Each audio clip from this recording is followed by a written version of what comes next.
পৃথিবীর আলো দেখতেই আবদিন হাসপাতালে নিভল ৬টি প্রাণ। এসি বন্ধ থাকায় কিংবা গ্যাস লিকেজ থেকে দুর্ঘটনার ধারণা। ডাক্তার ও নার্সদের দায়িত্ব অবহেলাকে দোষারোপ।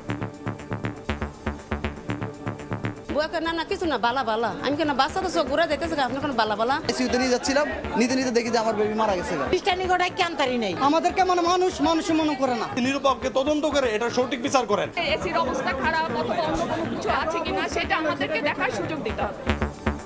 ৩ দিনের মধ্যে স্বাস্থ্য অধিদপ্তরের তদন্ত রিপোর্ট। নবজাতকদের মৃত্যুতে হাসপাতাল কর্তৃপক্ষের অবহেলা দেখছেন মন্ত্রী। ব্যবস্থার হুঁশিয়ারি।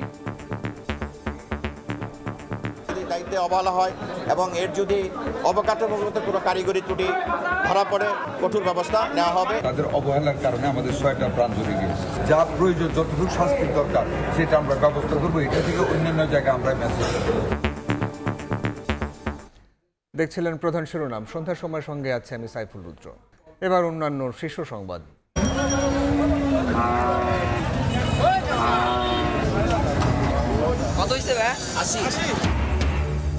দর কষাকষিতে শেষ সময়ে জমজমাট পশুর হাট। বৈরী আবহাওয়া আর ক্রেতা খরায় কম দামে ছাড়ছেন ব্যাপারী।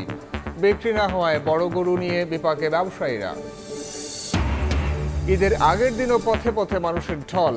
বৈরী আবহাওয়ায় চরম দুর্ভোগ। মহাসড়কে কমেছে যানবাহনের চাপ। ট্রেনে ছাদেও যাত্রী। সদরঘাটে মানুষের ভিড়।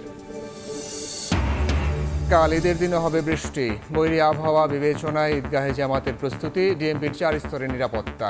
10 ঘন্টায় কুরবানির বর্জ্যমুক্ত করতে চায় 2 সিটি কর্পোরেশন। সীমান্তে পুশিং চেষ্টা ন্যাক্কারজনক। ভারতের গোপন কোনো এজেন্ডা আছে কিনা সন্দেহ রিজভির। বিজেপিকে আরও সতর্ক হবার আহ্বান।